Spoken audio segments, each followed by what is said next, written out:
Good morning mga kaipi. Kumusta kayong lahat? Alam nyo ba, pag nandito tayo sa ibang bansa, tapos wala tayong trabaho, yung asawa lang yung nagtatrabaho, tapos yung iba siloso, hindi ka papayagan na magtrabaho, takot ata mapalitan eh. Pero hindi naman lahat. Maganda talaga yung hindi siloso yung mga asawa nyo. Pwede ka magtrabaho. Pero yung akin naman, hindi siloso, pero ayaw niya ako magtrabaho. Gusto niya sa bahay lang. Kayo ang kasabihan, kung sino yung walang trabaho, siya yung palahingi ng pera. Ang laman ng isip, puro gasto, shopping doon, alis doon, punta dito. Ganon ba? Pero yung kumikita ng pera, hindi halos gumagasto. Sabi ko, boring naman, siyempre. Wala ka nang trabaho.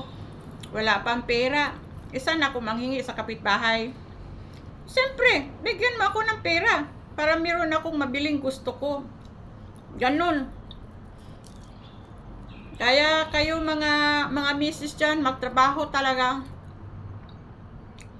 Magtrabaho na magtrabaho, mag-ipon na mag-ipon. Pero ako naman, wala talaga akong trabaho. Nasa bahay lang ako. Nag-aalaga ng mga bibis, nagluluto, nag-iisip ng plano. Yung planong paggagastusan. Yun ang trabaho ko. Hindi nga biro.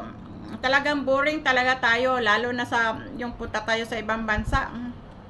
Kasi puro galaw pera, pera doon, gastos dito, ganyan ba? Pero wala na tayong magawa. Uuwi tayo, mas lalong magastos. Yung pamilya natin nandito, so nandito na lang tayo. Ganyan.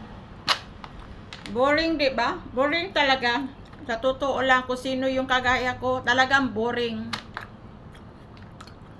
Sa bahay, kain, lakwatsa, shopping, yun lang ang buhay namin rito. Okay mga friends, sana hindi kayo tulad ko na boring palagi. Bye-bye.